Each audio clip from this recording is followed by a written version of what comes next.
नमस्कार मेरी YouTube family, हमिष्का voice में आप लोगों का स्वागत है। विमल बहुत परेशान था। उसे समझ में नहीं आ रहा था कि वो इस परिस्थिति से कैसे निपटे।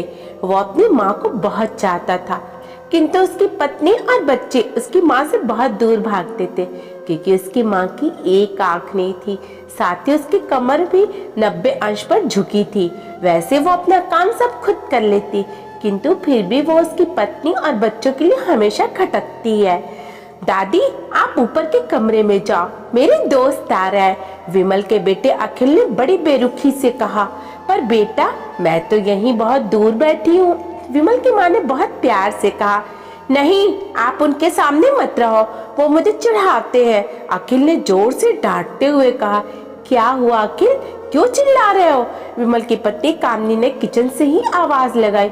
देखो ना माँ, ये दादी यही ड्राइंग रूम में बैठी हैं और मेरे दोस्त आ रहे हैं, अखिल ने शिकायत भरे लफ्ज में कहा। माँ जी, आप ऊपर चली जाओ, क्यों हम लोगों को लजवाती हो? कामनी ने बेटी का पक्ष लेते हुए कहा। बेचारी सरस्वती चुपचाप उठकर जीने के सहारे ऊपर जाने लगी। कमर झुकी होने के कारण उन्हें ऊपर चढ़ने में बहुत परेशानी हो रही थी, किंतु वो पूरी ताकत से ऊपर के एक अकेले कोने वाले कमरे में जाकर बैठ गई। विमल बाजू के कमरे से सब सुन रहा था। उसे कष्ट हो रहा था, उसकी माँ को अपमानित होना पड़ रहा है, किंतु वो असहाय था। अगर वो कुछ कहता तो पत्नी और बच्चे उसका विरोध करने लगते। दूसरे उसका तर्क भी सही लगता, क्योंकि वो एक प्रशासनिक अधिकारी था। उसका सामाजिक स्तर बहुत ऊंचा था। उसकी ससुराल भी एक उच्च घराने में थी, अतः वो चुपचाप इस तरह हर दिन अपनी माँ को अपमानित होते देखता रहता। रात को विमल की पत्नी ने कहा, देखो जी, अब कुछ करो। कल कलेक्टर साहब की पत्नी आई थी। माँ जी अपनी देशी धुन धारा में उनसे बोली। मुझे बहुत शर्म आ रही थी, बताते हुए कि ये मेरी सास है। मैंने कह दिया कि दूर की रिश्तेदार इलाज कराने आई है। विमल को रोना आ गया, किंतु फिर भी वो चुप रहा। उसे समझ में नहीं आ रहा था कि वो क्या करे। अपने बेटे की मन की स्थिति को सरस्वती अच्छी तरह से जानती थी और बेटे को कोई कष्ट ना हो, इसलिए वो हर बात को चुपचाप सह लेती थी। विमल बहुत उदास रहने लगा। एक तरफ पारिवारिक और सामाजिक स्तर पर जीने की प्रतिबद्धता थी, तो दूसरी ओर माँ। आखिर माँ से अपने बेटे की ये हालत देखी नहीं गई। एक दिन उसने अपने बेटे से कहा, विमल, बहुत दिन हो गए, मैं अपने गांव जाना चाहती हूँ, मुझे वहाँ पहुँचा दो, मेरा यहाँ मन नहीं लग रहा है। किंतु माँ, वहाँ तो कोई नहीं है, तुम्हारी देखभाल करने को कौन करेगा?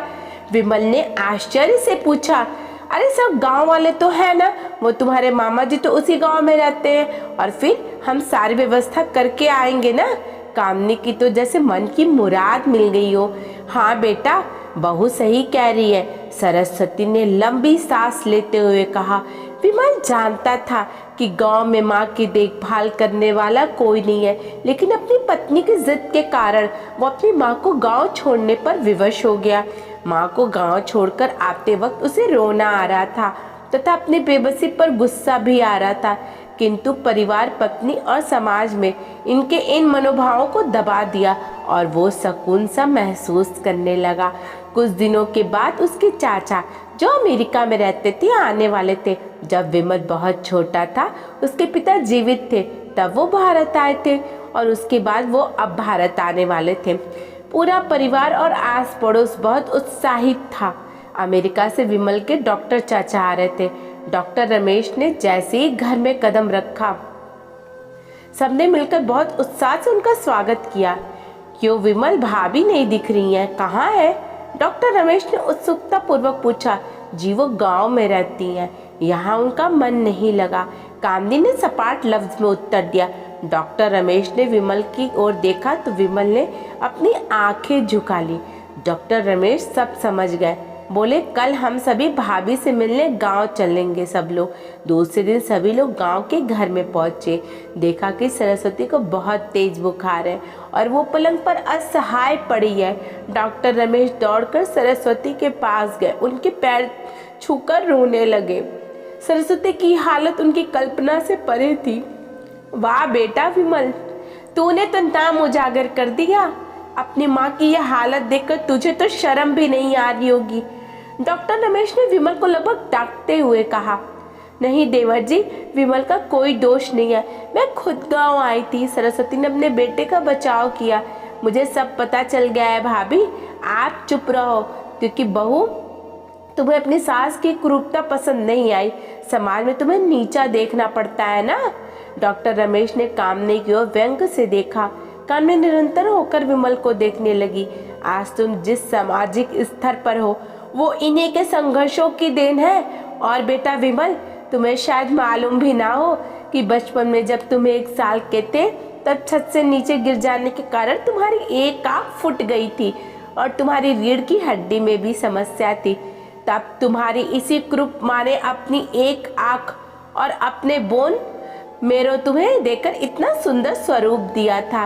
कामनी बेटा, इतने सालों तक संघर्ष करके बेटे को प्रशासनिक अधिकारी बनाने वाली इस संघर्षशील औरत की तुम लोगों ने ये दशा कर दी।